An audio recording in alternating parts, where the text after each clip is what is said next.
Tech Co, la quotidienne. François Sorel. Bienvenue, c'est parti pour Tech Co, la quotidienne, où on est là chaque soir. Notez ce nouvel horaire, je ne le répéterai jamais assez. Dorénavant, on est là de 19h à 20h30 du lundi au jeudi à la radio, à la télé, puis ensuite les replays, les podcasts qui vous attendent.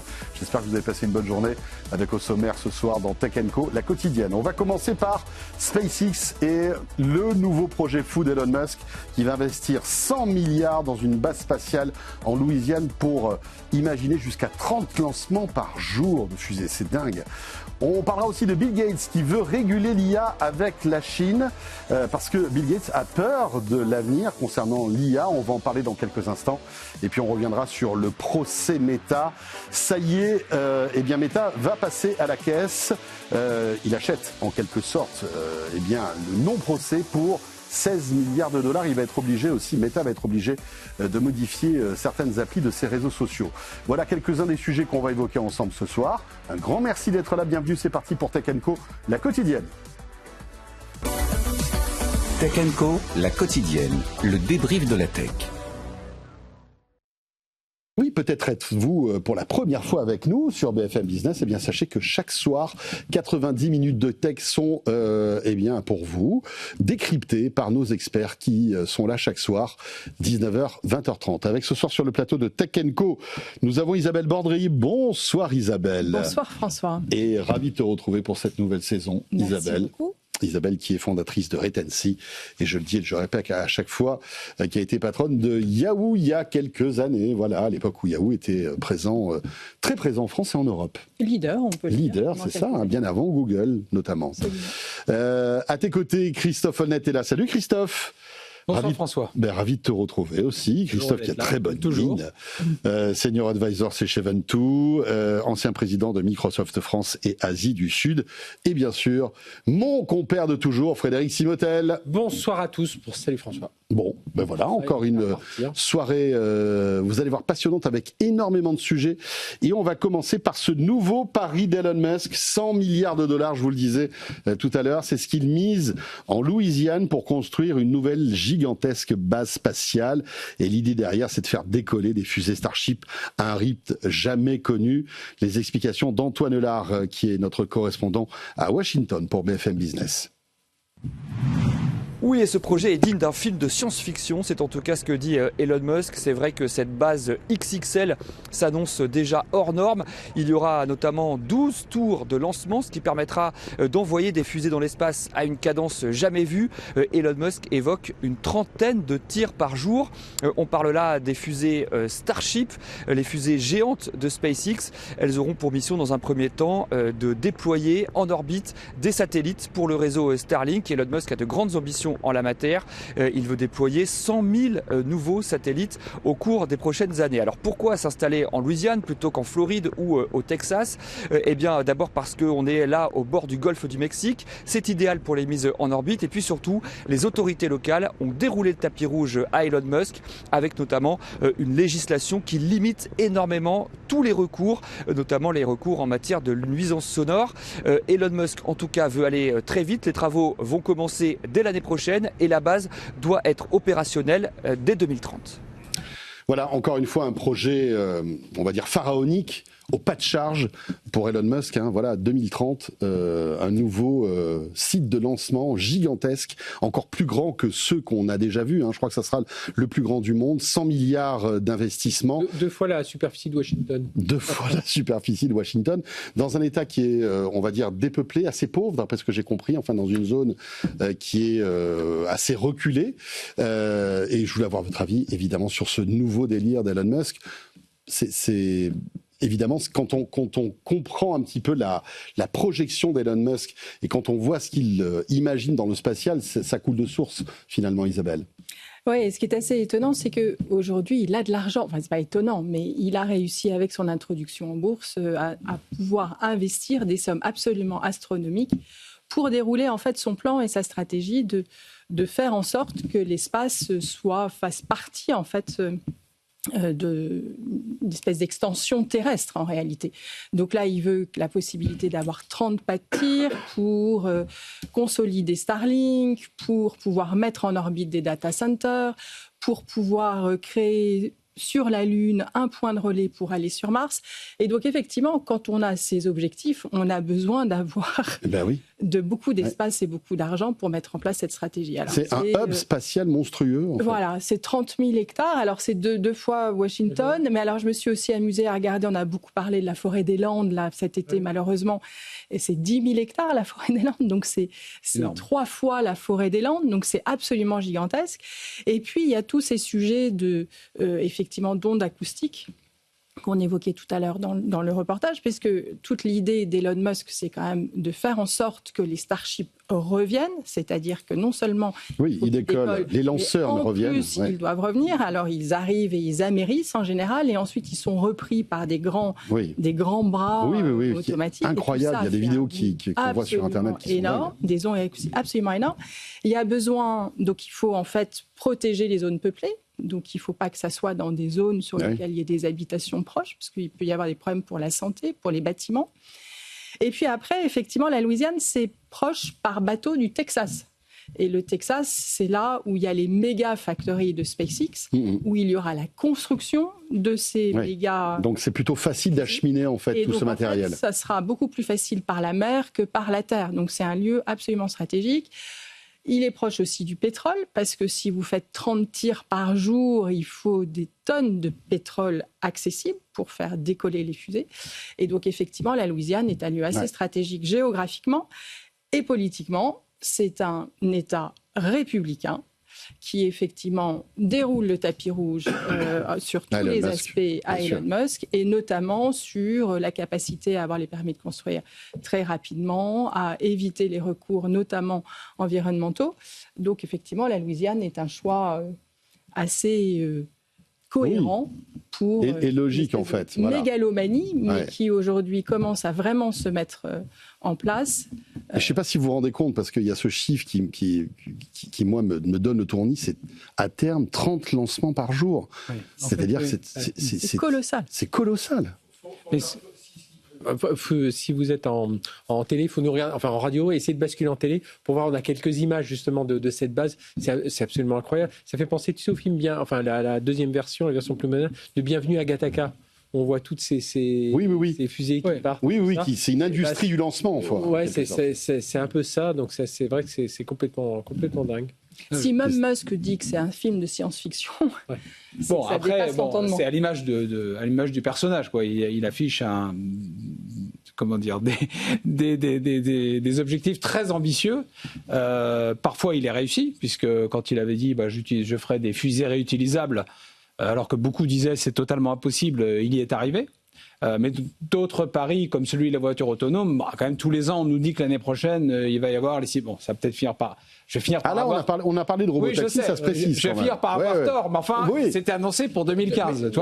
Tout est décalé. Il avait dit il y aura une colonie sur Mars. En 2015, il dit il y aura une colonie sur Mars en 2026. Voilà. Bon, on n'y est pas. Il a toujours un décalage de 5. Ceci étant, Neuralink, il a dit que ça y est. Bon, on voit que c'est encore... Il faut reconnaître il a du retard, mais il y arrive. À l'homme sa capacité à déployer une vision et puis à mettre tous les moyens possibles pour y arriver.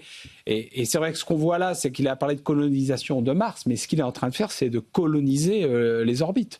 Parce qu'en fait, ce qui va se passer, c'est qu'avec cette capacité, on dit là 30 lancements par jour, avec l'objectif à terme d'avoir 100 000 satellites en orbite basse pour pouvoir couvrir toutes les communications du monde. Et donc là, le fait d'avoir à la fois des fusées réutilisables, 1, 2, beaucoup d'argent, ça veut dire que nous, avec Ariane Espace et nos quelques lancements par an, on est très très loin. Le décalage devient exponentiel. Et moi, je me demande quand même quelle va être la réaction, non pas des Européens, mais plutôt des Chinois par rapport à ça. Parce qu'on se dit, finalement, c'est un peu un Far West, sans véritable régulation. Si Elon Musk se l'approprie avec en colonisant les meilleures orbites pour pouvoir recouvrir la Terre entière, je pense que ça va certainement attiser quelques conflits d'ordre géopolitique. Voilà, impressionnant. Après, il y a tout ce qui concerne les effets d'annonce dont on vient de parler. Donc, on retient toujours de lui. De toute façon, on va retenir l'ambition et la vision. Hein, même s'il réalise que 10%, même s'il fait 10 lancements par jour, on va dire voilà, c'est l'ambition, la vision. Le cours de l'action, il joue aussi avec, évidemment. Il occupe le terrain médiatique. Ça, voilà, on l'a bien compris. Moi, je pense qu'il y a aussi un effet pour... tu sais, on est en train de parler des meilleurs ingénieurs en IA, en tout ça. Quand tu es plutôt un bon ingénieur, est-ce que je vais travailler pour Ariane Espace, la NASA, des petits Northman, enfin d'autres Northman, enfin Boeing ou d'autres? Non, t'as envie d'être travailler chez SpaceX. C'est l'attractivité de la marque employeur, si je puis dire. C'est un moyen de rattraper tout le monde. Et puis, je pense que quand il fait tout ça, alors évidemment, il y aura tous les défis de logistique pour amener le Propergol, là, le carburant, les installations maritimes, enfin, il y aura tout ça. Il y aura, je pense, un défi environnemental, parce que même si c'est désertique, je pense que là, ça va, selon la présidence américaine, ça risque de lui tomber dessus. Et puis derrière, lui, ça lui permet aussi de faire une certaine pression sur les régulateurs, de dire, écoutez, regardez, la zone est désertique, il y a beaucoup d'emplois. Moi, je vais vous mettre un aéroport, il va y avoir un port, on va extraire encore du pétrole et tout ça, on va créer de l'emploi. Le boost économique que ça va représenter. Ça va mettre un peu de pression aussi sur les régulateurs pour leur dire, bon, les gars, on y va, quoi. Libérez-moi pour que je puisse y aller. Donc on voit un peu tout ça. Et c'est... J'ai pas lu les retombées économiques espérées avec ce type de... Alors, cela dit, il disait 3 000 emplois. 3 000 emplois. Ce qui n'était pas énorme. Mais finalement énorme. Il dit que sur l'ensemble du projet, ça ferait 15 à 30 000 emplois parce que oui, bien sûr. Après, il y a les emplois. Mais compte tenu des 100 milliards investis, c'est pas énorme par nouvel emploi, en fait. Si c'est... Et puis ça, c'est 3 000 emplois, ça fait Nvidia, parce que si c'est pour envoyer du Starlink, pas du Starlink, si c'est pour envoyer des data centers, il a dit sûr que l'exclusivité Nvidia. La personne qui a son ranch tranquille à côté, il va être un petit peu dérangé. Ils ont des grands ranchs. Il semblerait qu'il n'y en ait pas beaucoup et qu'il y ait surtout des marécages. Bon, il va probablement le vendre cher et puis passer à autre chose. Mais oui, un enjeu géopolitique, et c'est là-dessus, en fait, ce que joue. Et d'ailleurs, chez SpaceX, il n'y a que les Américains qui peuvent travailler chez SpaceX. Donc il y a vraiment des enjeux géopolitiques extrêmement forts sur lesquels ils jouent pour avoir des subventions, des aides, des passes pour aller beaucoup plus vite. Et la course avec la Chine est lancée. Voilà pour cette actu, et je vous propose maintenant de nous intéresser à un géant de l'IA qui a surpris tout le monde en 2026 de par en fait sa rapidité à rattraper OpenAI et parfois même à le dépasser. C'est Anthropic avec toute sa suite Claude, bien évidemment, Fable, etc., etc. C'est vrai que aujourd'hui, on a l'impression que Anthropic a pris d'une certaine manière le lead sur OpenAI, et Anthropic devrait annoncer à ses investisseurs, alors tout ça n'a pas été confirmé, écoutez bien, un potentiel de revenus à terme de plus de 30 000 milliards de dollars. C'est plus que ce qu'avait prévu en fait SpaceX et en fait les prévisions d'Elon Musk. Donc 30 000 milliards de dollars. À chaque fois qu'on commente ces chiffres dans Tech & Co, on se dit 10 milliards, 100 milliards. Là, c'est même pas 1000 milliards, c'est des dizaines de milliers de milliards. Oui, mais chaque mois, il y a des zéros en plus. Incroyable, incroyable. Ouais, c'est déjà que l'unité de commande, on parlait du milliard, c'est devenu la dizaine de milliards. Là, c'est le 1000 milliards, ça devient l'unité ça devient un peu fou. Je regardais, c'est 12 fois la taille du S&P 1500. Ouais, en fait, moi j'ai regardé, je me suis intéressé un peu plus à ce sujet-là, parce que finalement, c'est un sujet qu'on aborde souvent avec les startups, avec cette notion de ce qu'on appelle le TAM, Total Available Market. C'est-à-dire finalement, lorsque je vends un produit, il faut que je fasse rêver un peu mes investisseurs. Donc j'essaie de définir un univers de marché suffisamment large et dans lequel il n'y a pas trop de concurrents, dans lequel je vais pouvoir me mouvoir. Et faire de l'argent.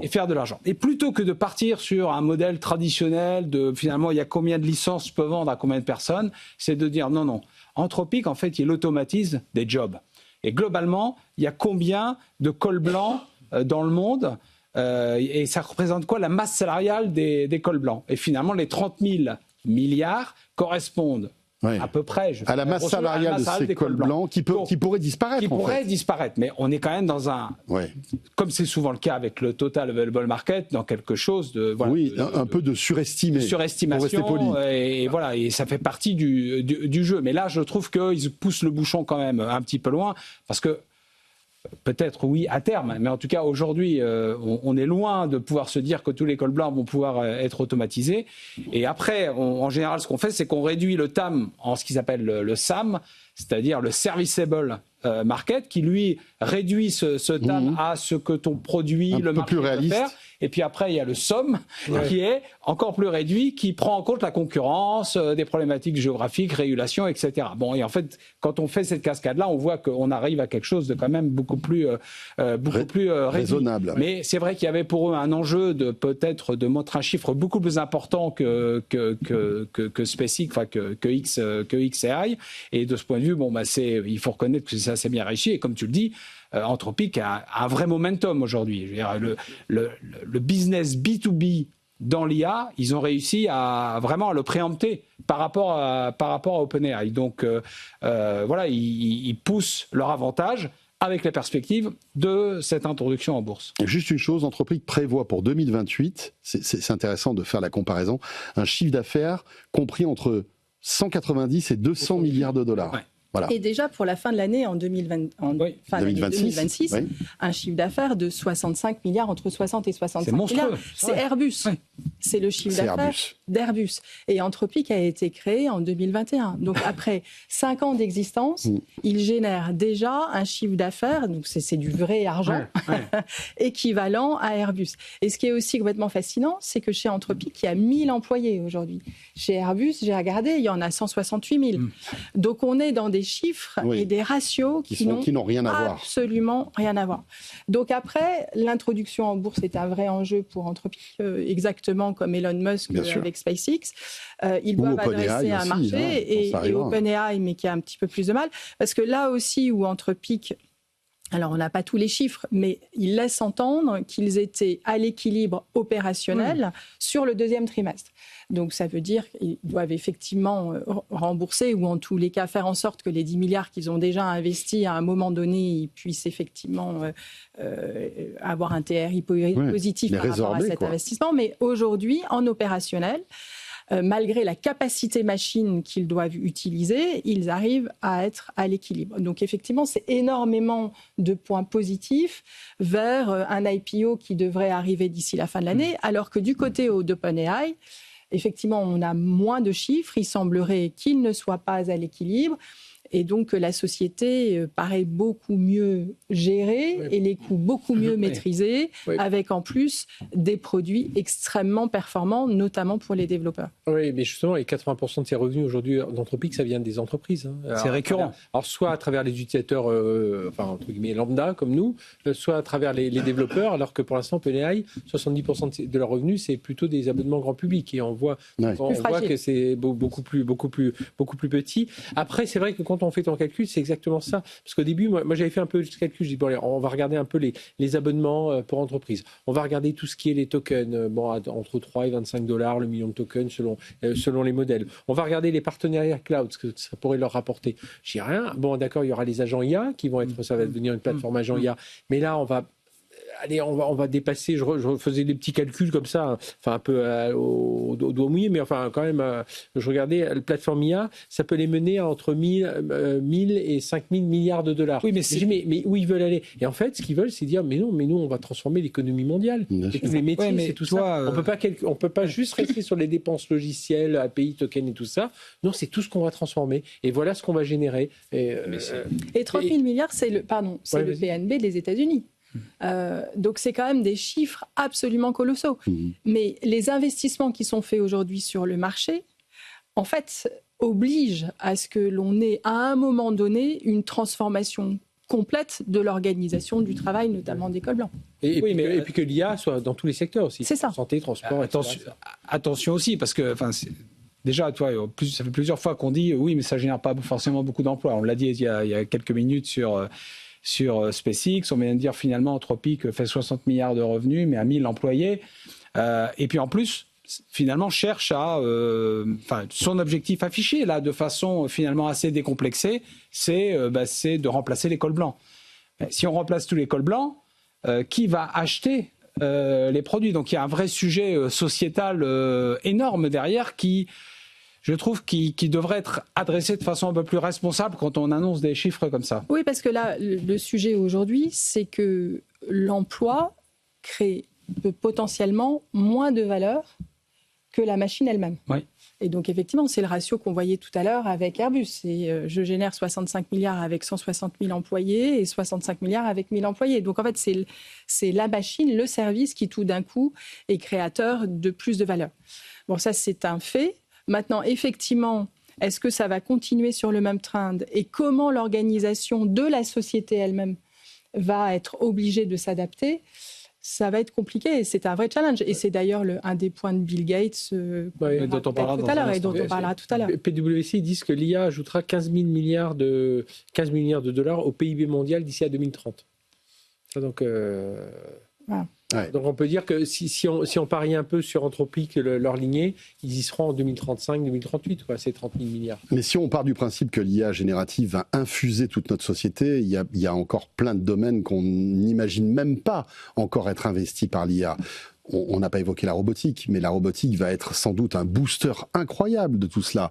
Et on n'en est qu'à l'an zéro, on en est à la préhistoire. Donc c'est intéressant. C'est-à-dire qu'elle va à la fois automatiser, mais va aussi créer de nouveaux devices, de nouvelles activités. Donc effectivement, il y a une opportunité de découpler la croissance économique du nombre de personnes. C'est ça. Donc, mais pour ça, il faut réfléchir aussi à des modèles de redistribution et d'ailleurs, c'est une musique de la qui richesse, revient. parce que sans ça, on va créer du chômage de masse. On en parlera tout à l'heure avec Bill Gates d'ailleurs. Et puis il y a aussi dans la santé, je ne sais pas si vous avez vu cette annonce cet été de Moderna qui qui a lancé sur le marché un nouveau vaccin pour guérir de certains cancers. Et tout ça est lié de manière indirecte à des capacités de calcul qu'on n'avait pas auparavant. Bien sûr. Donc le monde est en train de se transformer avec effectivement des capacités qu'il n'avait jamais eues auparavant. Je vous propose de rester dans l'IA et nous intéresser maintenant et nous poser peut-être cette question. Est-ce que les IA chinoises pourraient collaborer avec les géants américains? En tout cas, c'est ce qui se murmure actuellement avec cette société chinoise qui s'appelle Moonshot et qui sera en pourparlers avec Microsoft, Amazon et Google pour partager les revenus générés sur certaines tâches.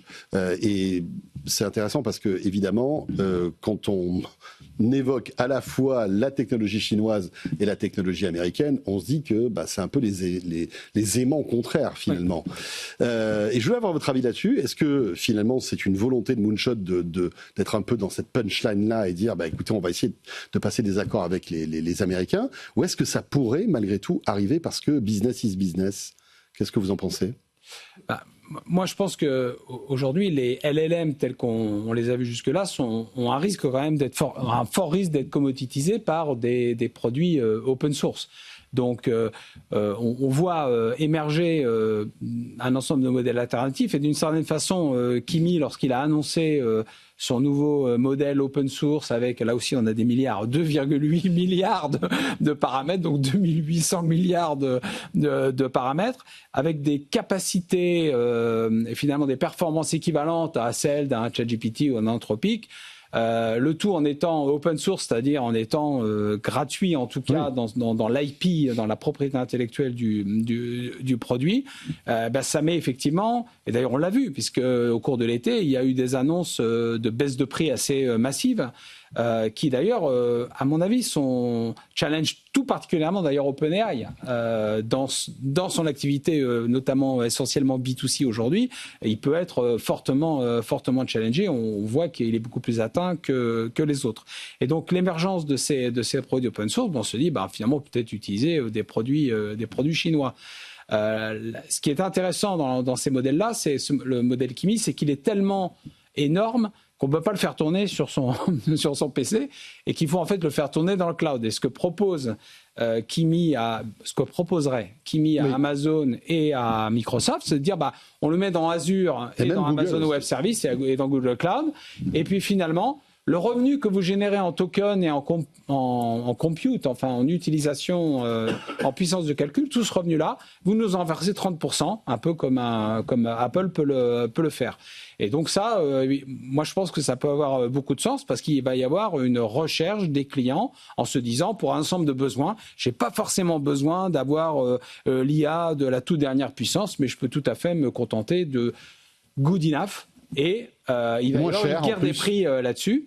La question, c'est de savoir à quel point le gouvernement américain va laisser jouer Kimi dans cette guerre-là. Ouais, avec l'accès aux puces Nvidia aussi. Hein. Voilà. L'accès aux puces Nvidia. En termes business, on sait que les tensions technologiques et économiques entre la Chine et les États-Unis est énorme. En termes business, ça fait complètement sens. C'est-à-dire que AWS, Microsoft et Google proposent dans leur cloud aux entreprises un catalogue d'IA le plus divers et varié et le plus large possible. C'est tout à leur bénéfice. Et le modèle économique n'a rien de révolutionnaire, en fait, puisque c'est des modèles qu'on a depuis 20, 30 ans, partage de revenus. Donc c'est assez classique. Et effectivement, le point clé et perturbant, et je pense que Trump, à un moment donné, va dire non, c'est le sujet géopolitique. C'est-à-dire qu'on ne peut pas, d'un côté, empêcher les Chinois d'utiliser les dernières puces Nvidia. Et les autoriser à arriver sur les plateformes américaines. Et à distribuer leurs produits sur les plateformes américaines. Avec ce qui se passe en Iran en plus en ce moment, je pense que ça va être un vrai sujet politique plus que business. Parce qu'en termes business, ça fait totalement sens pour les utilisateurs et pour les sociétés. Fred. Oui, le but de cet accord aussi pour Moonshot pour Kimi 3 à travers Moonshot, c'est en s'alliant à ces... Bon, ils développent leur marché beaucoup plus vite, en s'alliant à ces gros providers, ils vont avoir une croissance accélérée, mais aussi ils contournent un peu les restrictions réglementaires. Donc c'est comment ils vont réussir à négocier pour dire, moi je suis avec vous américain, entre guillemets, je bascule, quand je suis chez vous, je suis américain. Donc ça va, ils vont avoir ce côté-là parce qu'effectivement, ils vont avoir un souci sinon de sécurité des données, de protection de propriété intellectuelle, de régulation. Et là, je pense qu'ils ont plutôt bien joué. Et pour moi, les cloud providers sont plutôt intéressés parce que là, ils ont un modèle qui n'est pas cher. C'est ça. Et qui permet de challenger. Et on le voit, les entreprises aujourd'hui qui sont en train de chercher, les entreprises clientes, qui sont en train de chercher des ROI, avoir des IA moins chères, open source, on les entend tous quand on entend les patrons informatiques et tout ça, ils utilisent tous du chinois parce que ça coûte beaucoup moins cher, ils s'amusent pas à redévelopper tout. Sauf que quand même, Moonshot a quelques casseroles parce que quand on regarde un petit peu leur histoire, il y a le secrétaire du Trésor américain, Scott Bessent, qui a déclaré qu'il pourrait être ajouté sur la liste noire commerciale américaine. Donc déjà, ça, c'est pas bon. Et en plus, certains les soupçonnent d'avoir copié Fable d'Anthropic. La distillation, là. Voilà, distillation. Et de faire travailler en plus des puces Nvidia alors qu'ils n'avaient pas le droit. Donc ça fait quand même beaucoup de casseroles finalement. S'ils ont cette alliance avec les trois clouders qui vont dire non, nous on les veut. Business, ça va nous faire du business supplémentaire. Moi, je peux te dire. Mais d'un côté, c'est un revers assez cinglant envers l'administration américaine et l'administration Trump. Ça va être compliqué. Oui, c'est un cheval de Troie. C'est clairement un cheval de Troie et c'est une position de lobby et de bras de fer. Comme tu dis. Les trois qui viennent voir Trump en disant nous, ça nous fait du business en plus. Oui, mais en fait, ça dégringole, ça met à mal toute la stratégie anti-chinoise du gouvernement américain. Nvidia, puis tout le reste. Donc, je crois que Trump... Souvenez-vous de TikTok. TikTok, ça a été une bras de fer jusqu'au dernier moment et les Chinois ont été et c'est d'ailleurs TikTok, c'est encore assez opaque finalement le fonctionnement de TikTok aux États-Unis. On n'en parle plus. Voilà, c'est incroyable. On parlait de ça il y a 6 mois. Ça faisait l'ouverture de tous les tech & co possibles et imaginables. Aujourd'hui, on n'en parle pas. On ne sait pas trop comment ça marche. On ne sait pas trop ce qui se passe. Mais voilà, finalement. Il y a des investissements américains. Ils n'ont pas eu de fin de nous recevoir pour l'instant. Non, c'est clair. Les Américains ont investi dans TikTok. C'est-à-dire que non, mais Trump... pas TikTok, mais je reviens sur Kimi. Oui, bien sûr. Pour l'instant, personne n'a dit non, certainement pas. Dans un instant, on revient. Il est 19h30, Tech & Co, la quotidienne. Petite pause, toujours avec Christophe Holnet, Isabelle Bordry, Frédéric Simotel. Et on va s'intéresser aux propos de Bill Gates. Bill Gates qui prend assez rarement la parole ces derniers temps. Bon, c'est vrai qu'il a, lui aussi, on parlait de casseroles, il y en a eu quelques-unes. Mais là, qui monte au créneau pour expliquer son inquiétude concernant l'intelligence artificielle. Et vous allez voir, c'est très intéressant ce qu'il raconte. On en parle juste après cette petite pause. C'est Tech & Co, la quotidienne. À tout de suite. Tech & Co, la quotidienne sur BFM Business. Tech Co, la quotidienne, le débrief de la tech. Le retour de Tech Co, merci d'être là, bonne soirée, merci d'avoir choisi BFM Business. Tech Co, la quotidienne, dorénavant, notez ce nouvel horaire depuis la rentrée, depuis lundi, 19h, 20h30. Et on débriefe l'ActuTech ce soir avec Isabelle Bordry, fondatrice de Retency, Christophe Holnet, qui est senior advisor chez Seven2 et ancien président de Microsoft France et Asie du Sud, et Frédéric Simotel, journaliste bien sûr à BFM Business. On va maintenant écouter Bill Gates, parce que la parole de Bill Gates est toujours intéressante. Fondateur de Microsoft, bien sûr, qui a pris un peu de champ, qui, vous le savez, aujourd'hui est dans énormément d'associations pour aider le monde, dans des... Il a même été un peu dans les dossiers Epstein. Hein. Dossier Epstein aussi, ça c'est la partie sombre. Il en a parlé dans l'interview. C'est une manière d'aider le monde, mais... Non, il en a parlé dans l'interview. Un monde un peu particulier, on va dire. C'était une erreur de sa part. Qu'il avait sous-estimé en fait tout ça à l'époque, etc. Et donc Bill Gates prend la parole dans un domaine qu'il connaît bien, c'est la tech, et notamment concernant l'IA. C'est intéressant parce que il y a presque une contradiction ce qu'il disait il y a quelques mois concernant l'intelligence artificielle. Il avait plutôt un discours positif sur l'intelligence artificielle, et là on a l'impression qu'il tempère tout ça en disant attention, ça va très vite. La médecine, la santé, les armes biologiques, la cybersécurité, on se rend compte qu'aujourd'hui, il y a de plus en plus de dérapages concernant l'intelligence artificielle, et finalement, il faut une régulation qui soit pas locale, mais qui soit mondiale. Une régulation, c'est intéressant parce que il dit, moi je suis prêt à aller voir Xi Jinping, le président chinois, pour essayer de nous mettre d'accord concernant une espèce d'IA Act mondial, finalement, avec des garde-fous. Comme dans le nucléaire. Comme dans le nucléaire, ouais. Voilà. Ça prouve quand même enfin, il mouille le maillot, si je puis dire, parce que finalement, c'est pas son rôle à Bill Gates.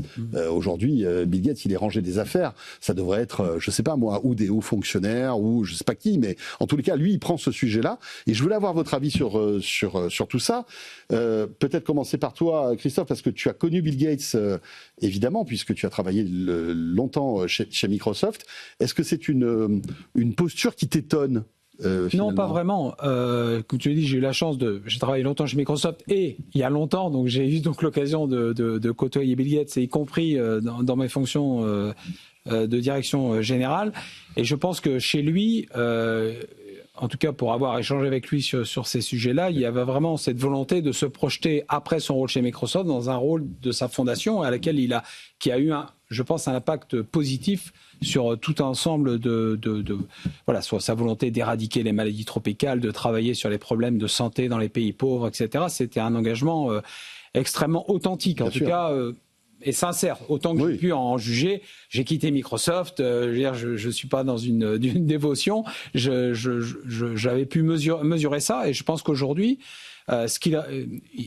effectivement, c'est intéressant parce qu'il y a 6 mois, il était plutôt dans un discours plutôt positif, en disant oui, non, mais l'IA va pas tout changer tout de suite, ça a mis du temps, il y a énormément de côtés. C'est formidable. Mais ce qui a visiblement changé sa vision des choses, ce sont ces agents qui cet été ont été capables par eux-mêmes de prendre le contrôle d'un certain nombre de systèmes et d'aller détruire en cyber potentiellement des systèmes d'information, et un autre sujet qui est la capacité d'algorithmes à pouvoir faire des agents pathogènes, ciblés, définir de nouvelles maladies, s'attaquer.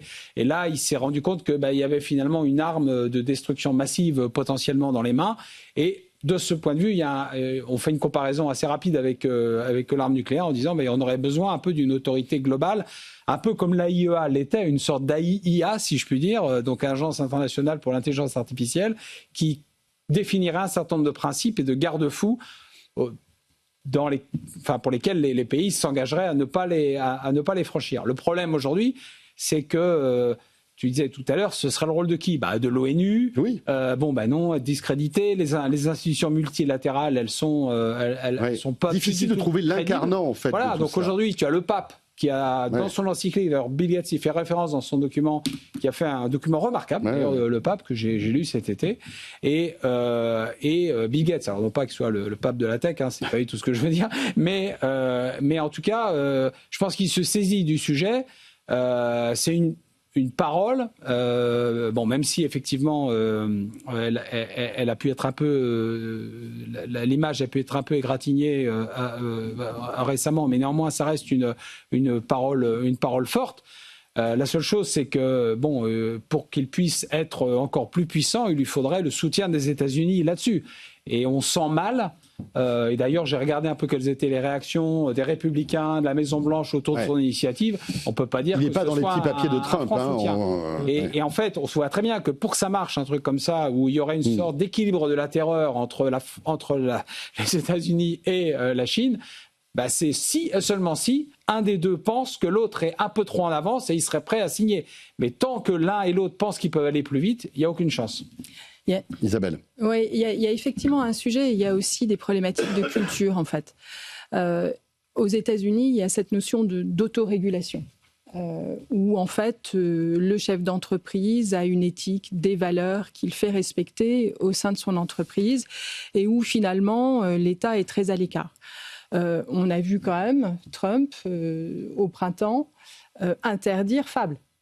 Oui. Et ça a été quand même un choc. Ouais. Pour toute la vallée. Alors, interdit pour les non-américains. Rappelons-le. En fait, autant dire que c'était impossible. En fait, c'était le fait c'est encore plus clivant, que les finalement. non-américains ne pouvaient effectivement l'utiliser. Et donc, au final, il fallait effectivement l'arrêter. Sachant qu'en plus, chez Anthropic, il y a énormément de non-américains qui travaillaient sur le produit. Donc, il y a eu une prise de position de Trump qui a été extrêmement violente et qui a secoué complètement la Silicon Valley.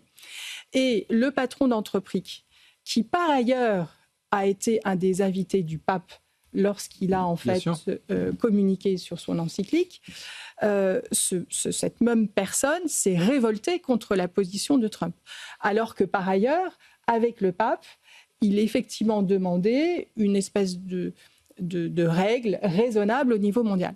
Donc en fait, c'est extrêmement compliqué de mettre le curseur entre une autorégulation des entreprises par l'intermédiaire, en général aux États-Unis, de la déontologie de leurs managers.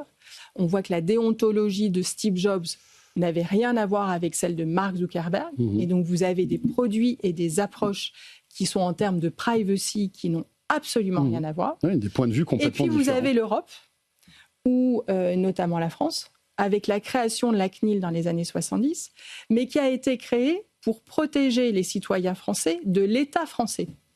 Puisqu'à l'époque, c'était les données de la sécurité sociale qui étaient en fait un énorme fichier CRM, comme on dirait aujourd'hui. Et l'idée, c'était d'avoir un organisme qui régule la capacité de l'État à pouvoir utiliser cette manne d'informations. Et ce n'était pas du tout pour empêcher les entreprises de tourner en rond, mais c'était pour réguler la relation entre l'État et le citoyen.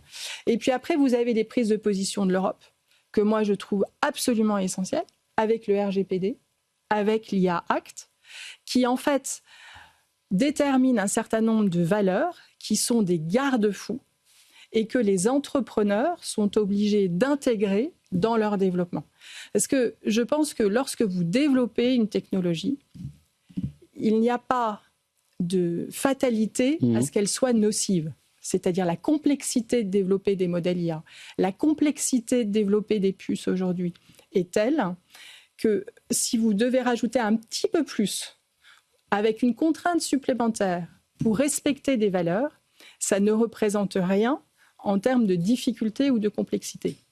Mon point, c'est de dire qu'il n'y a pas de fatalité à suivre tout le monde en termes de privacy. Il n'y a pas de fatalité à ce qu'une IA puisse avoir des mauvais comportements. Et d'ailleurs, OpenAI, là, avec OpenAI Teens, est en train de montrer qu'il peut mettre des contraintes donc pour éviter un ChatGPT pour les adolescents, voilà. en fait. Et donc, en fait, tout le discours au niveau mondial, c'est de savoir quelles sont nos valeurs. Est-ce que les valeurs des États-Unis sont les mêmes que les valeurs chinoises et les mêmes que les valeurs européennes?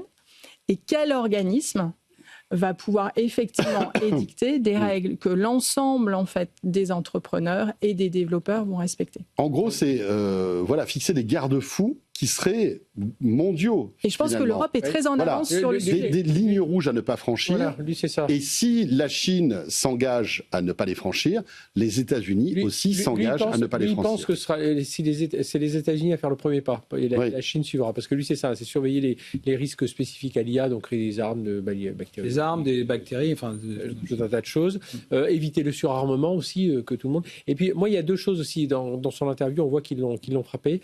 Il y en a une, c'est que, comme tu disais, dans toutes ses activités philanthropiques, il est au contact de populations assez vulnérables. Et là, il se dit, tiens, on voit déjà l'Europe qui est très puissante. Fable 5, on a réussi à couper, donc que dire des pollutions, ça va créer encore plus de fractures entre ces populations. Le deuxième point, c'est qu'il le dit aussi à un moment, il dit, puis vous savez, moi j'ai rencontré tous les patrons et je pense que beaucoup en public minimisent les risques parce que le cours de bourse, parce que les investissements et tout ça, et ça il le dit. Et je pense que pourquoi ? Parce que il avait que des coups à prendre dans cette prise de position, parce qu'on dirait, il est gentil Bill Gates, c'est lui qui a mis tout ça, ça a été le grand méchant à Microsoft à une époque, c'était quand même grand méchant. Il est gentil, il est en train de nous dire maintenant il faut une régulation, alors que lui il a un peu participé à tout ça. Et je pense que c'est pour ça que je veux bien croire qu'il a une certaine sincérité dans tout ça, parce qu'il a tout à perdre. Il a tout à perdre. Oui. Il est quand même au contact de. En tout cas, il n'a rien à gagner. Rien à gagner. Il peut prendre les coups. Et puis moi, je rappelle quand même, il y a un Jensen Huang il y a 2 ans à qui au CES 2020, c'est même plus que ça, CES 2024, on lui pose la question, c'est quoi ça y est, on voyait monter ChatGPT, tout ça. Il dit, c'est quoi vos 3 craintes à venir ? Il dit, il lui dit, moi, ma première crainte, c'est de ne pas pouvoir fournir mes clients, parce que j'aurais pas assez de puces, on le voit un petit peu avec la mémoire, on peut en parler. Il dit, la deuxième chose, c'est la consommation énergétique. J'ai peur qu'on consomme beaucoup trop. Bon, on voit aujourd'hui. Et le troisième, et il l'a vraiment dit à l'époque, j'ai revérifié tout à l'heure, il a dit, j'ai peur de ces IA qui vont aller trop vite. Voilà, Jensen Huang disait ça à l'époque. Alors aujourd'hui, il en parle beaucoup moins, il parle de physique. Ils en parlent beaucoup moins. Parce que... Mais on voit quand même... Le problème, c'est que c'est contre-productif par rapport à son métier et à son job. Les histoires des moratoires, là, évidemment, il y avait beaucoup de communication. Elon Musk a dit qu'il faut un moratoire parce qu'il était en retard. Enfin, il y a eu beaucoup de choses. Mais on sentait quand même, c'est la première fois où on avait quand même des patrons qui disaient, donc les gars, il faudrait qu'on arrête un petit peu d'aller trop vite alors qu'avant tout le monde était dans cette course. Donc je pense que là c'est quelque chose qui doit être écouté, et puis on espère qu'il sera entendu par les grands de ce monde. Les enjeux sont tels que il a quelque part raison. La discussion, elle doit avoir lieu entre Xi Jinping et les Américains. C'est à ce niveau-là que ça se joue, parce qu'aujourd'hui, comme l'IA est devenu un enjeu de domination économique, militaire, géopolitique, personne de lui-même va faire le premier pas en disant j'arrête. Tant que c'est pour ça que le parallèle avec le nucléaire est intéressant, parce qu'on est dans le même type de menace, finalement. Ce qui est intéressant, et on terminera peut-être là-dessus, c'est qu'il a aussi évoqué l'impact, en fait, de de l'emploi. Et il dit que, selon lui, la société devrait réserver jusqu'à 40% des emplois actuels aux humains.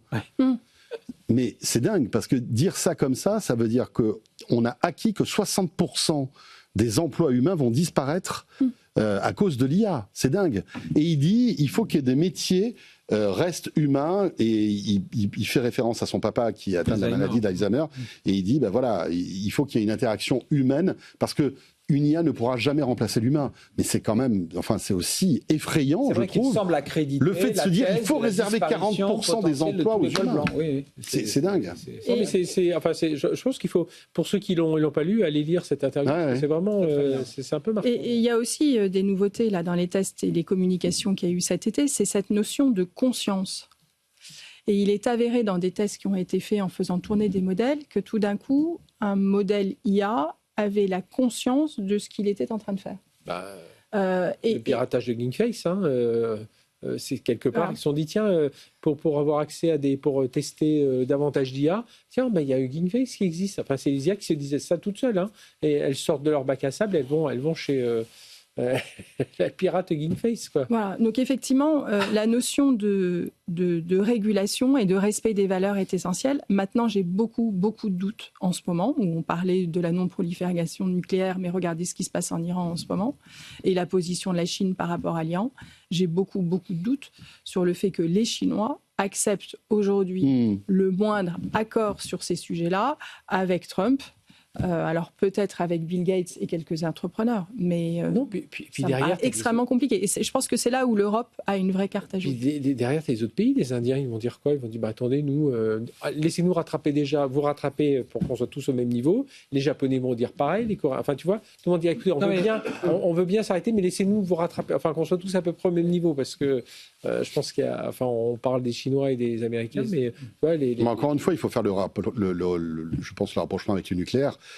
Tous les pays du monde n'ont pas cette puissance nucléaire. Et donc, en fait, ce qu'il y a, c'était ceux qui l'avaient qui discutaient entre eux. Oui. Tu vois ce que je veux dire ? Ils ont interdit aux autres de l'avoir. À mon avis, c'est ça. La seule chose, c'est de dire on continue à développer, mais par contre, on donne des règles sur l'utilisation, parce que tu n'arrêteras pas. Mais on sait qu'aujourd'hui, avec le numérique, c'est compliqué d'interdire. C'est beaucoup plus difficile de venir inspecter un algorithme qu'une centrale nucléaire. Non, et puis là, en plus, c'est des emplois qui sont en jeu. C'est pas des armes pour vous défendre ou pour attaquer.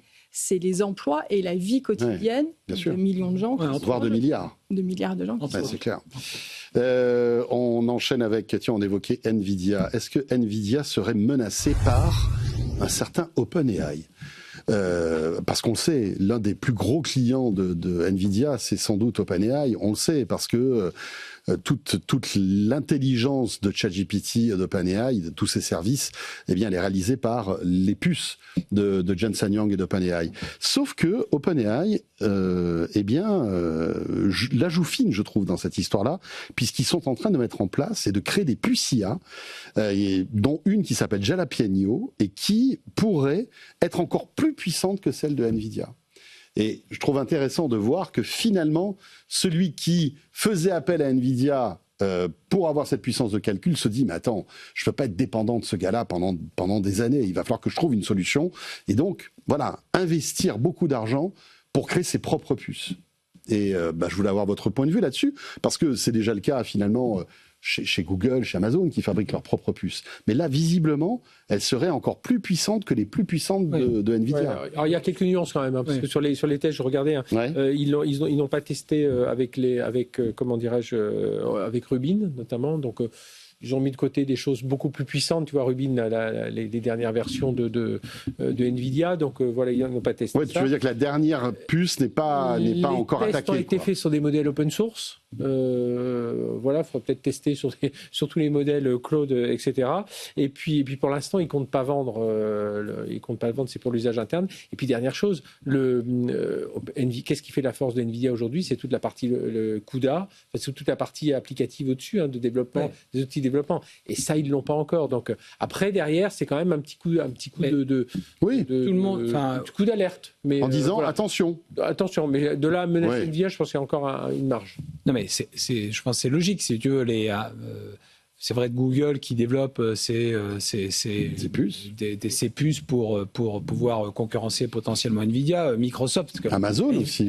Nvidia est devenu un monopole et incroyable, avec des marges phénoménales qui sont des marges dont on peut même rêver. On parle de sa valorisation à plus de 10 000 milliards maintenant. Oui, non, mais c'est monstrueux. C'est monstrueux parce qu'en fait, ils sont devenus incontournables. On revient à 10 000 milliards. Ça impacte l'ensemble de l'industrie, les coûts des processeurs, les mémoires, parce qu'ils absorbent tout. Donc c'est devenu un phénomène, mais c'est sûr que en dépendre, c'est finalement être sous ces fourches codines de Nvidia. Donc de la part d'OpenAI, c'est normal de se dire comme je maîtrise quand même la technologie de l'inférence, du LLM, je vais essayer de développer. Donc ils arrivent à montrer qu'ils sont capables de le faire. Après, il y a un pas important pour être capable de l'industrialiser, d'en faire une véritable concurrence, y compris avec ce que tu dis, mais qui est aussi assez inquiétant pour les autres outils, parce que Nvidia, ils sont malins, ils vont pas juste se contenter de faire du chip, ils veulent développer les couches au-dessus. Mais on est dans un phénomène de coopétition dans ce monde-là. Parce qu'en parallèle, on a vu cet été, Nvidia, il y avait une discussion en cours, je crois que ça a été réduit, on parlait d'un prêt de 100 milliards à OpenAI pour qu'il achète du Nvidia qui a finalement été réduit à 30 milliards. Donc on voit que tout ce monde-là se nourrit un petit peu et finalement se dit comment je vais survivre et je ne vais pas me faire commoditiser. Et OpenAI, on l'a déjà évoqué, est l'un des plus fragiles acteurs. Bien sûr, dépendant en fait. Et dépendant d'NVIDIA, n'a pas les poches profondes, il n'a pas de rente comme Google ou comme Microsoft pour pouvoir avoir des business ultra profitables qui permettent de financer ou de lever de l'argent. Il doit arriver à démontrer par lui-même sa capacité à générer du revenu qui justifie la valorisation sur laquelle il lève des fonds. Donc la pression est maximale. Il est venu trop tard sur le monde entreprise, tu vois. Il était parti voilà, sur donc, l'IA générale, le grand public, etc. Et là, il s'est rendu compte. Et le virage qu'il est en train de prendre. Le business, c'était dans le B2B. Il est un peu dépassé par Claude. Japaleno, c'est un nom de piment mexicain, donc je pense que ça pique un peu la gorge. Ça va picoter Nvidia, mais je pense pas que ça va faire plus.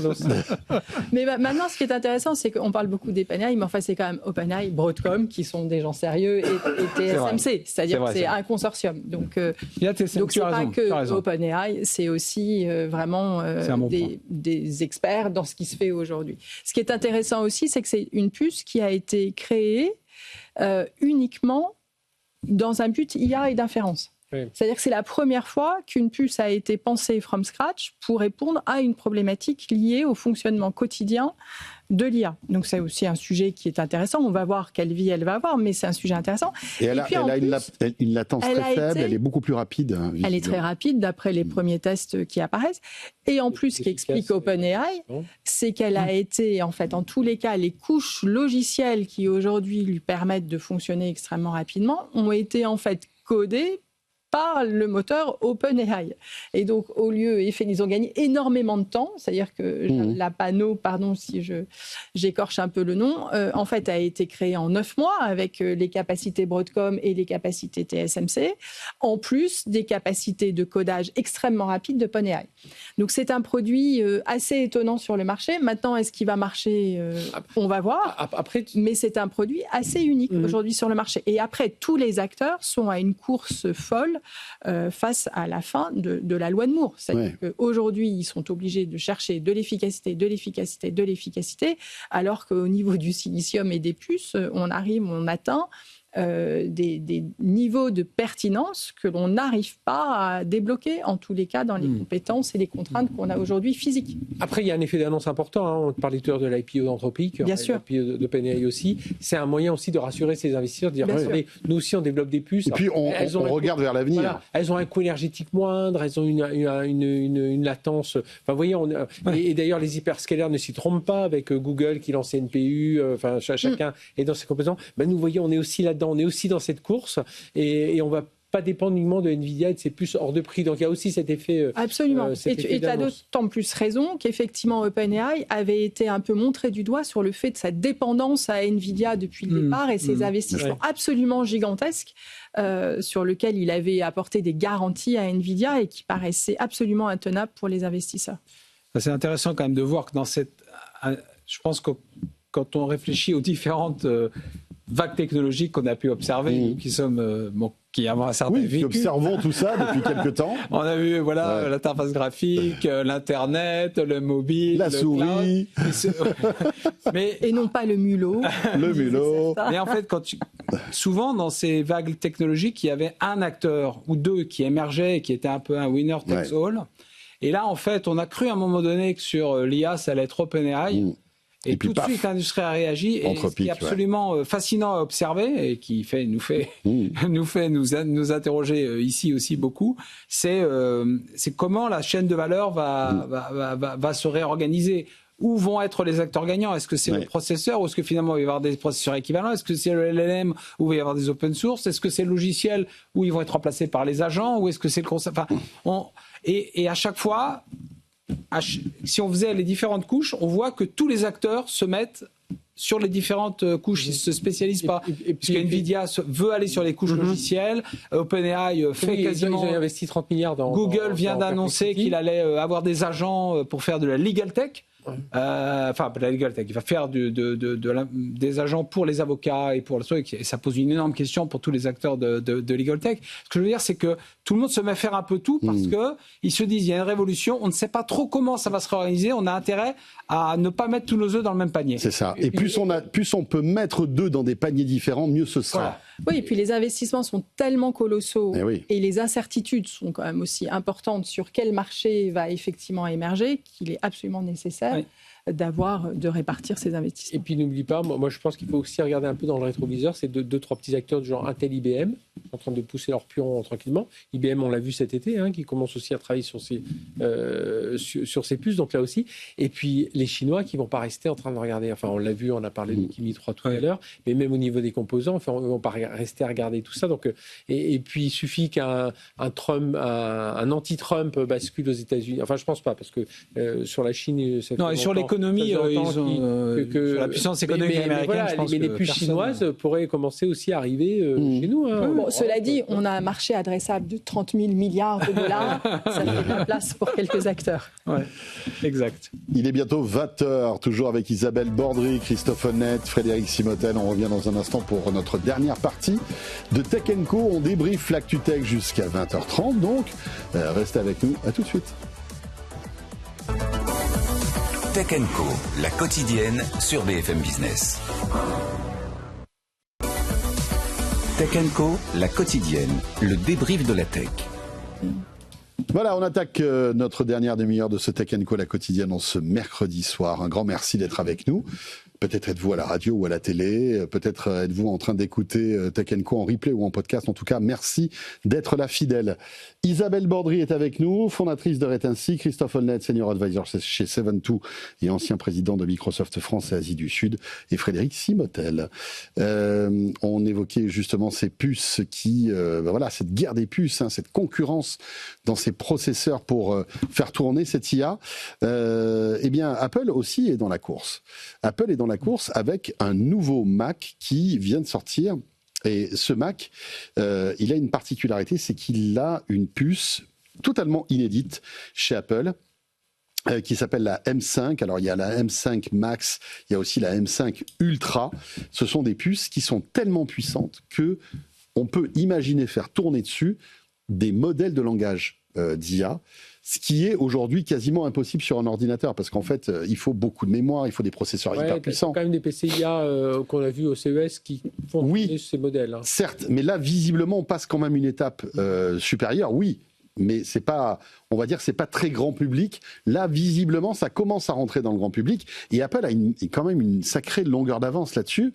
Je voulais qu'on en parle parce que c'est paradoxal. Apple est tellement en retard avec l'IA d'un côté, dans les services et dans son offre avec iOS, avec son système d'exploitation, avec Siri, et d'un autre côté, au niveau du hardware, ils ont une telle avance technologique avec leur puce silicone qu'ils arrivent à faire tourner des modèles inédits, quoi. Et je trouve que c'est intéressant d'avoir ce paradoxe. Et moi, je trouve ça vraiment intéressant parce que, alors, pour faire justement un peu d'histoire, Steve Jobs, dans les années 75, avait eu cette vision de dire, à l'époque, c'était IBM qui, en fait, gérait des capacités machines, puisque c'était pas le cloud de l'époque, mais les capacités machines étaient gérées par IBM, et on n'avait pas la capacité d'avoir un ordinateur posé sur son bureau. En fait, quand on utilisait un ordinateur, c'était une partie de l'ordinateur loué à IBM, qui était complètement centralisée. Et Steve Jobs a eu cette idée assez géniale, à 25 ans, 26 ans, je ne sais plus quel âge il avait, de dire, voilà, on va faire un ordinateur avec de telles capacités que vous pourrez, dans votre vie quotidienne et professionnelle, faire tourner sur votre bureau sans avoir à louer une partie des capacités machines IBM. C'était une révolution. Et quand IBM s'intéressait à ces sujets du micro-ordinateur, je crois qu'il y avait eu, alors je ne sais pas si c'est McKinsey, BCG, c'est un peu comme le téléphone mobile, on avait effectivement dit il y aura pas plus de 100 000 micro-ordinateurs, puisque les gens n'utiliseront jamais un micro-ordinateur. Et finalement, ça a été un raz-de-marée, c'est-à-dire que le PC est arrivé dans les années 80, donc 10 ans après. Et il y a eu cet accord avec Microsoft parce que IBM pensait que c'était vraiment un sous-produit, on va dire, le micro-ordinateur. Et ça a fait la fortune de Bill Gates qui a fourni la suite Microsoft. Et à partir de là, les Chinois se sont emparés de cette capacité à produire des PC et on a inondé le marché. Et ce qui est intéressant, c'est que les équipes aujourd'hui d'Apple sont peut-être en train de refaire la même chose. C'est-à-dire ce dont on parle depuis le début de l'émission, c'est des capacités machines collectives, des modèles universels qui sont capables non seulement de vous répondre sur une recette de cuisine, la capacité d'imaginer ou de construire ou de réfléchir sur tel ou tel sujet. Et là, ce qu'est en train de dire Apple, on va vous donner la capacité, grâce à nos puces qui sont extrêmement performantes et qui sont en fait des puces issues de l'univers mobile, sur lequel ils ont rajouté énormément de couches logicielles et qu'ils ont organisé de telle manière qu'ils sont proches de la mémoire, donc avec des temps de latence extrêmement rapides.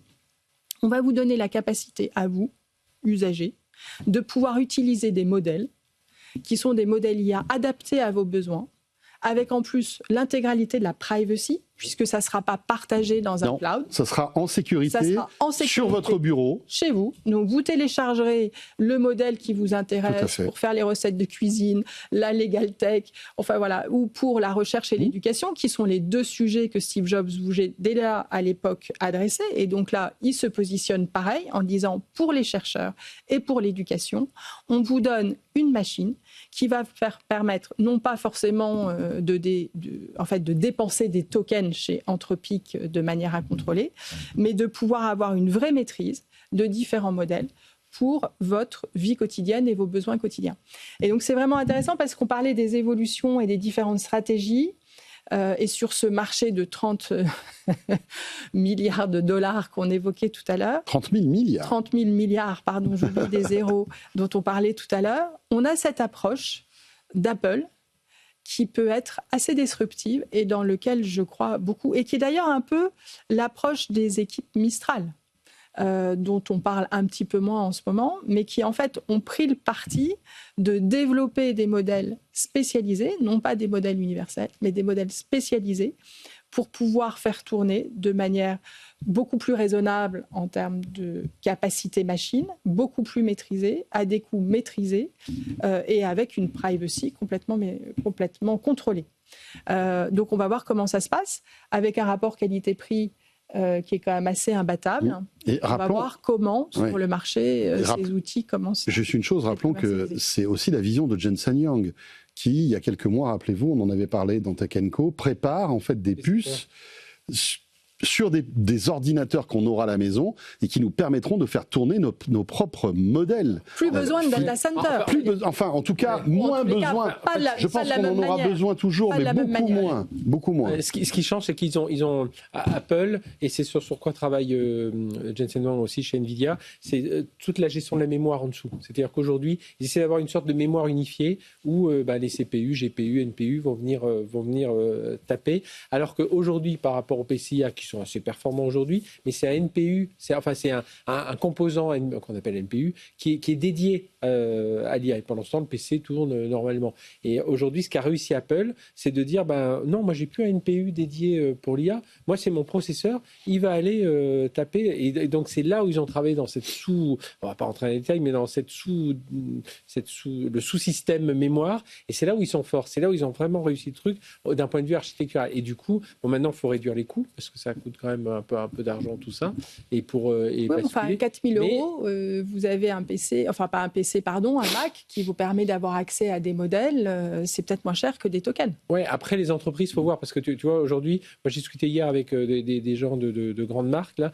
Ils commencent un petit peu à avoir un souci. Déjà les PC qui augmentent de 30-40%. Hein. Tu vends un PC qui était à 800 euros, maintenant on te commence à te dire il a plus de 1 000 euros. Dans les entreprises, ça fait un peu réfléchir. Donc aller sur des PC à 4 000 euros, ce sera les quelques gars qui vont, tu vois, pour un marché de masse. Ouais, ce qu'on arrive mal à calculer aujourd'hui, c'est l'obsolescence, la rapidité de l'obsolescence de tout ça. Tu achètes un PC aujourd'hui qui fait tourner un LLM X, est-ce que dans 2 ans, tu vas être obligé de changer ton PC ou est-ce que finalement, ce sera qu'une mise à jour d'un logiciel? Mais il y a ça, on n'a pas la vision encore. Mais il y a un coût qui commence à faire très peur aux patrons, c'est combien je dois investir en tokens pour générer de la valeur. Et clair. Aujourd'hui, c'est absolument pas prouvé. L'intérêt... Donc, avoir un budget limité et maîtrisé versus un budget que je ne maîtrise pas pour une valeur ajoutée qui n'est pas forcément avérée, c'est une vraie question. En vous écoutant Isabelle, je me dis que l'histoire est un éternel recommencement, parce qu'au finalement, comme tu le disais, on est passé d'une époque où on faisait du time sharing sur des gros systèmes, où on s'est dit maintenant il faut qu'on ait des choses un peu plus locales, et puis après on a dit non, on va remettre ça avec le network computer, et puis après on dit non, on va quand même avoir des PC. Enfin, on voit bien qu'on oscille, et là, le positionnement, je le sens, ça me rappelle un peu les stations de travail Sun, tu vois, c'est-à-dire... tu vois, des usages plus verticaux, tu es maître de ton truc, ça coûte un peu cher, mais tu as ça. Avec l'histoire des agences, c'est-à-dire quand on mettait des processeurs IA là, dans les Lenovo, Dell, etc., c'était pour dire tiens, je vais améliorer, je vais rendre plus rapide mon Windows avec du copilote, etc. C'était dédié à ça. Et là, ce que fait Apple, c'est de dire moi c'est tout le système, enfin c'est tout le système que j'accélère. Hein, c'est vraiment l'accès. Je pense qu'effectivement, de se dire demain on va généraliser des stations à 4 000 € par personne, c'est peut-être en plus les prix baisseront, etc. Mais je pense dans un premier temps, quand tu regardes ces stations-là ou ces stations haut de gamme, souvent elles visaient des populations spécifiques dans l'entreprise ou un certain nombre de métiers verticaux. Tourner des agents. Hein. Voilà. C'est là-dessus, sur la machine Apple, c'est faire tourner des agents sans cesse. Alors qu'aujourd'hui, un PCIA à faire tourner des agents, effectivement. Un cabinet d'avocats qui doit effectivement utiliser un modèle d'IA pour être... Une LLM Legacy ou un truc comme ça. Une LLM Legacy avec une vraie notion de privacy très importante, de confidentialité très importante. Oui. Peut-être qu'un Mac suffit finalement. Un Mac qui fait ce travail-là est peut-être suffisant. Oui, c'est clair. Il va te faire beaucoup de RAM. Hein. Enfin, si on... alors elle coûte cher. Il y a de la puissance. En tous les cas, il semble avoir beaucoup de puissance. Il y a de la puissance. Et alors après, effectivement, ce qui est intéressant, c'est que le nouveau CEO d'Apple est vraiment un homme du hardware. Ouais, c'est ça. Et donc, je pense qu'on peut lui faire confiance pour effectivement produire et industrialiser un produit assez exceptionnel. John Ternus qui sera sans doute aux commandes de la prochaine keynote Apple qui aura lieu, et ça a été officialisé par Apple tout à l'heure, Fred, le 9 septembre. Au soir, ce sera à partir de 19h heure française, et bien sûr on vivra ensemble cette keynote. On ira jusqu'au bout, parce que je pense que cette keynote durera plus qu'1h30, donc on prolongera Tech & Co exceptionnellement pour vous faire vivre cette keynote en direct avec nos experts bien sûr. Et puis on dira un petit mot de Tim Cook aussi le 1er septembre, parce que ce sera... Tim Cook, dernier jour, ce sera son dernier jour. Est-ce qu'il y aura une communication particulière ce jour-là ou pas? Voilà. C'est un homme discret. C'est un homme discret, certes. Dans l'actualité aussi, on va maintenant s'intéresser à Meta, qui passe un accord amiable pour mettre fin à son procès. Ça aussi, c'est une sacrée histoire quand même. Un procès dans lequel le groupe est accusé d'avoir favorisé l'addiction des mineurs à Facebook et Instagram. C'est un procès fleuve qui dure depuis de très nombreuses années. Écoutez bien le montant historique, 16 milliards de dollars. La maison mère de Facebook et Instagram s'engage donc également à procéder à des changements significatifs dans le fonctionnement de ces plateformes. Les explications d'Antoine Hollard tout de suite, qui est notre correspondant à BFM Business à Washington. Oui, en fait, Meta était sous pression avec un procès gigantesque qui s'était ouvert en Californie et qui aurait pu lui coûter des centaines de milliards de dollars. C'est précisément pour éviter une telle sanction que le groupe a préféré conclure un accord qui met fin aux poursuites. Alors il y a d'abord un volet financier. Meta va verser autour de 17 milliards de dollars aux États qu'il avait traînés en justice, 48 États américains au total. Et puis, et c'est la partie la plus spectaculaire, le groupe s'engage à mettre en place de nombreuses limitations sur ses réseaux sociaux. D'abord une limite de temps imposée aux moins de 18 ans sur Instagram et Facebook, 2 heures d'utilisation cumulée par jour. Les applications seront par ailleurs bloquées pendant la nuit afin d'éviter que les mineurs soient tentés de scroller plutôt que de dormir. Et puis en journée, les notifications seront désactivées pendant les heures de cours afin d'éviter les distractions. Instagram va aussi supprimer pour les ados certains filtres qui imitent les opérations de chirurgie esthétique. Des filtres qui, on le sait, ont des effets dévastateurs sur la santé mentale des jeunes, en particulier les jeunes filles. Tous ces réglages vont entrer en vigueur aux États-Unis d'ici 6 mois et l'accord prévoit que ces restrictions pourraient même devenir encore plus strictes si les réseaux sociaux concurrents comme TikTok mettent eux aussi en place des garde-fous similaires. Alors il y a deux volets intéressants. Bon, les 16 milliards pour éviter le procès, ok. Finalement, bon, allez, bien sûr c'est beaucoup d'argent, mais c'est totalement... Meta peut encaisser ces 16 milliards sans aucun problème. C'est sur 10 ans. Hein. C'est sur 10 ans. Oui. Pour les 48 États qui avaient attaqué Meta. Mais ce qui est intéressant, c'est le deuxième volet. On va évidemment détailler les deux. C'est après toutes les mesures que Meta s'engage à mettre en place et qui sont spectaculaires quand même. Le fait de limiter l'accès aux réseaux sociaux de Meta à 2 heures par jour aux moins de 18 ans. Moins de 18 ans, c'est quand même un truc de dingue. Couper les réseaux la nuit, couper les notifications le jour pendant les heures de classe, c'est un revirement de situation qui est inédit, non ? Qu'est-ce que vous en pensez ? C'est un énorme succès. Moi, je pense que c'est un énorme succès de la justice américaine. Je pense que le comportement de Zuckerberg jusqu'à présent était absolument pas tenable. Le fait de pouvoir dire qu'on ne pouvait pas détecter qu'un comportement, une navigation était d'un adulte ou d'un teenager n'est pas tenable. C'est-à-dire que lorsque vous analysez de la donnée, et d'ailleurs OpenAI a lancé aujourd'hui ou doit lancer cette semaine un modèle spécifique pour les étudiants et pour les jeunes, dans lequel ils expliquent bien que même si quelqu'un dit qu'il a 25 ans ou 30 ans alors qu'il en a 13, ils le détecteront immédiatement dans les modes de navigation. Donc le comportement de Zuckerberg, qui jusqu'à présent disait « on ne peut rien faire », on ne sait pas, on n'a pas la donnée. On n'est pas responsable. On n'est pas responsable, n'était juste pas tenable.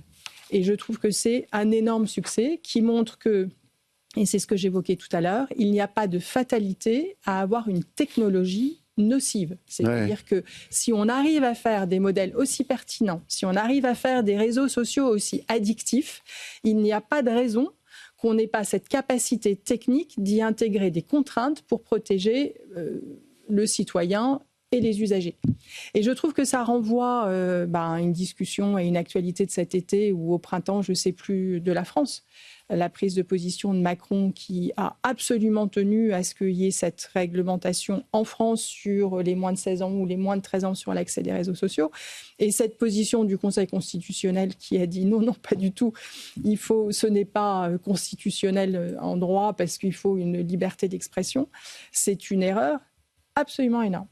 Et je trouve que ça, aujourd'hui, positionne l'ensemble du marché de la tech, l'ensemble des acteurs digitaux, dans une posture où ils ne peuvent plus dire on n'a pas les informations ils doivent écouter, pour réagir. En fait. Ouais. C'est un discours qui ne peut plus être tenu. Oui, qui n'est plus tenable. En fait, ça fait un peu jurisprudence. Finalement. Ça fait une jurisprudence, ça montre que ces acteurs ont en réalité une vision complète de ce qui se passe. Mais c'est vrai pour un Facebook et c'est vrai pour tous les autres acteurs digitaux. Nous, on travaille beaucoup sur des données de géolocalisation avec beaucoup de startups, beaucoup de sociétés qui ont accès à des données de géolocalisation.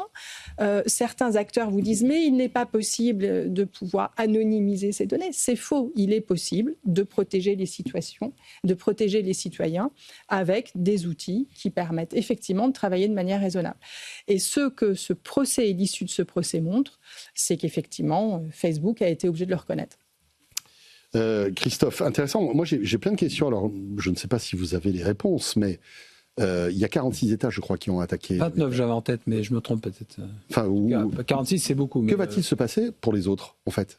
Les États qui n'ont pas attaqué Meta, est-ce qu'ils vont bénéficier aussi de cette restriction Ma compréhension des choses, alors moi je ne suis pas un spécialiste, ma compréhension des choses c'est que c'est très américain, c'est-à-dire que c'est une justice transactionnelle, c'est-à-dire que je passe un deal, la plainte s'arrête, j'ai une amende et voilà. Et d'ailleurs Facebook dit je ne suis coupable de rien, je passe un deal, Je paye, je modifie mes services. Et dans le deal, je modifie les services, mais je ne fais pas de lien de cause à effet entre le fait que je modifie les services et le fait que je m'étais mal comporté. Mais je suis bien d'accord avec toi. Mais en tout cas, c'est comme ça que c'est fait. C'est à la mode américaine et les autres États peuvent dire attends, moi aussi je vais attaquer pour. Rien n'empêche, aux États-Unis particulièrement, c'est chose de se passer. Mais en France, ça ne serait pas forcément comme ça, puisque nous, on peut très bien avoir une plainte. Le parquet peut se saisir et continuer en disant non, il y avait un problème et ne pas se contenter de la transaction faite entre deux parties civiles. Donc les systèmes sont quand même très différents. Donc, mais ça va faire boule de neige. Effectivement, ce que dit, je suis assez d'accord avec Isabelle. Même si aujourd'hui, quand on regarde la réaction de la bourse, initialement, c'était plutôt positif pour Facebook, enfin pour Meta, en disant c'est une victoire parce que c'est pas 200 milliards, mais c'est 16 sur 10 ans et globalement, c'est assez indolore quand on génère 40 milliards de cash flow par an. Mais en fait, la question, c'est est-ce que ça ouvre et la deuxième chose, pour eux, c'est que c'est positif parce que ça va éviter d'ouvrir la cuisine Facebook et d'aller voir un peu comment les plats étaient mijotés, parce que c'était certainement pas très beau à voir, avec effectivement une volonté de rendre addictifs tous ces algorithmes. Et donc, ils vont éviter l'étalage de toutes leurs pratiques. Donc ça, effectivement, c'est mis plutôt au crédit, entre guillemets, de Meta. Mais la question, c'est est-ce qu'on n'ouvre pas une boîte de Pandore dans deux dimensions. La première, c'est faire qu'à l'international, on va leur demander des restrictions similaires. Et donc, quelque part, par la justice américaine ou par des transactions par des politiques transactionnelles de justice, on va arriver à avoir l'équivalent d'une régulation, des choses qu'on n'arriverait pas à mettre en œuvre au niveau européen ou même au niveau français. Et c'est amusant parce que toutes les mesures qu'on est en train de mettre en place, notamment en France, prennent un coup de vieux. C'est-à-dire que le fait d'interdire les réseaux sociaux au moins de 16 ans, au moins de 15 ans, je crois, 15 ans, ça devient quasiment obsolète par rapport à ce qui a été mis en place par Meta lui-même. Est-ce que ça va devenir une règle globale ? Tous les TikTok du monde vont s'aligner finalement. Mais les Snapchat, les TikTok, c'est tous les réseaux sociaux. Instagram, c'est Meta, voilà, ça rentre dans le truc déjà. Mais c'est impressionnant. Moi, je me suis posé la question, je me suis dit, mais qu'est-ce qui a provoqué ces bascules ? En fait, je regardais un petit peu, tu sais, l'échelonnement de tout ça. Il y a eu le procès au Nouveau-Mexique. Le procès au Nouveau-Mexique, il prend 500-600 millions de dollars d'amende. Bon, c'est quand même quelque chose, même si on gagne des milliards, etc. Et il voit quand même un juge qui commence à dire ouais, ce serait bien qu'on commence à couper, qui donne quelques mesures, là, couper le jour, la nuit, tout ça.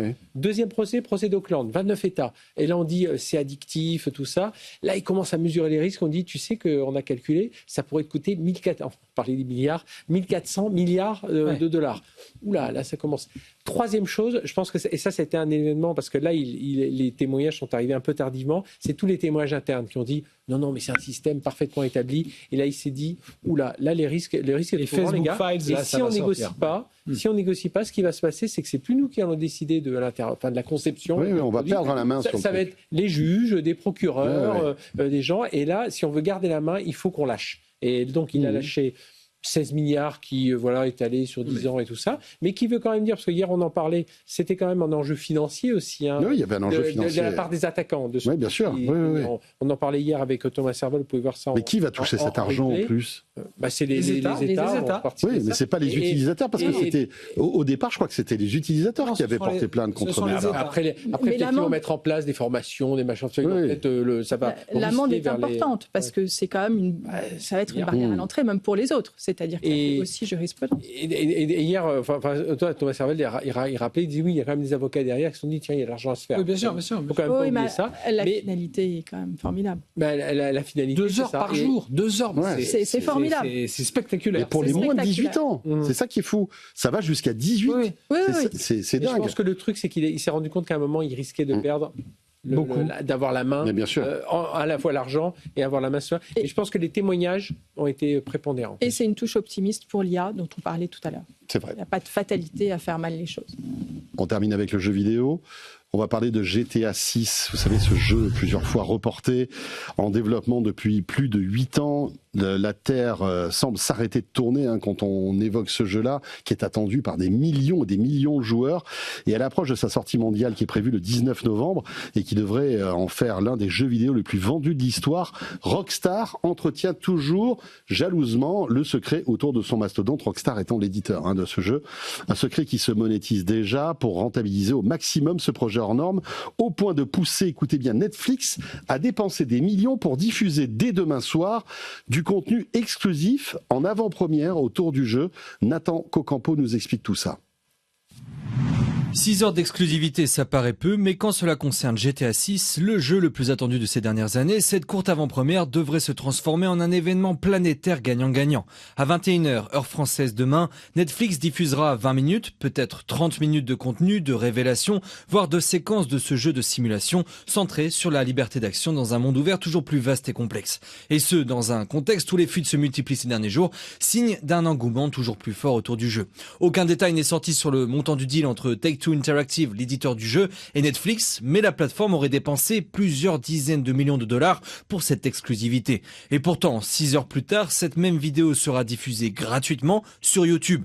De quoi s'interroger sur la stratégie de Netflix, mais les centaines de millions de vues sur les 2 courtes bandes-annonces déjà en ligne laissent supposer une connexion record, voire une explosion des abonnements. Un événement vu comme un grand test pour la plateforme qui cherche toujours plus à diversifier son offre autour du jeu vidéo, mais aussi du sport, et renforcer son image de marque en créant des rendez-vous exclusifs pour ses abonnés. Reportage de Nathan Cocampo.